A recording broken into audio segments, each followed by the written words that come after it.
I was homeless for 2.5 weeks in Squirrel Woods. Rehab, I come out and then just chuck me back on the street again. It's a disgrace. It's a disgrace. It's a disgrace.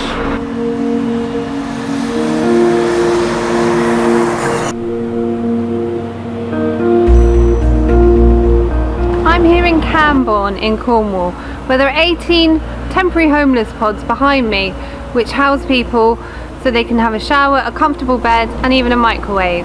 But somebody started a petition to remove the pods because they say it impacts the safety and the footfall of people visiting the town centre.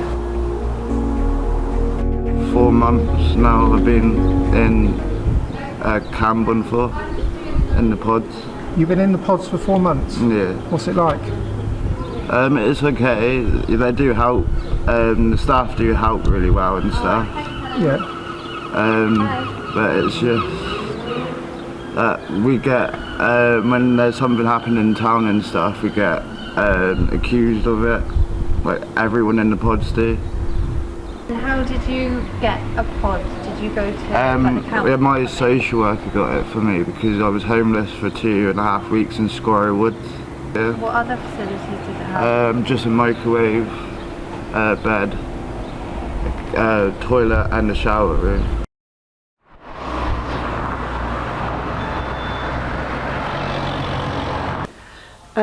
This building was used as a day centre for older people. Oh yeah. So yeah, it was owned by the community centre and people would come and have free meals and things like that. So, Do you see big groups of people hanging around? yeah. And yeah. what are they generally doing? Drinking, Okay. fighting. There's quite often I think they're probably dealing drugs, taking drugs. Sometimes we have vulnerable groups of people come here. We do a lot of work in the community, and when we've got community groups and children's groups coming in, it's not, sometimes they don't feel safe.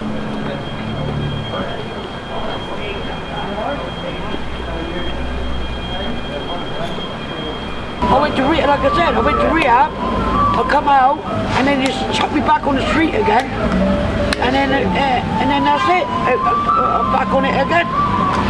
17 months we've been homeless, 17 months. Like I said, he's only tidy because my daughter just bought him them clothes, and vice versa. I went charity shop and just got these, £1 each. We don't need nothing in this town to help you. We don't. Cornwall, as you know, Julia, is one of the poorest counties in the country. But charity begins at home, so why is it we are not looking after the people in this country who are helping other people? So I'm seeing this come in, like I said, I'm non-racist, never been racist. Nor me. Well, absolutely. But ultimately, why are they not getting to the crux of the problem and helping the people in this country? Charity begins at home. Charity begins at home. We're bringing people into the town, and really we want to be looking to, you know, there's good and bad everywhere, but you want to get rid of the antisocial behaviour. You don't want to be bringing everything into the town. I moved back to Cornwall 7 years ago, and when I came back I realised that a lot of the problems with social inequality were as bad, if not worse, than when I was growing up here.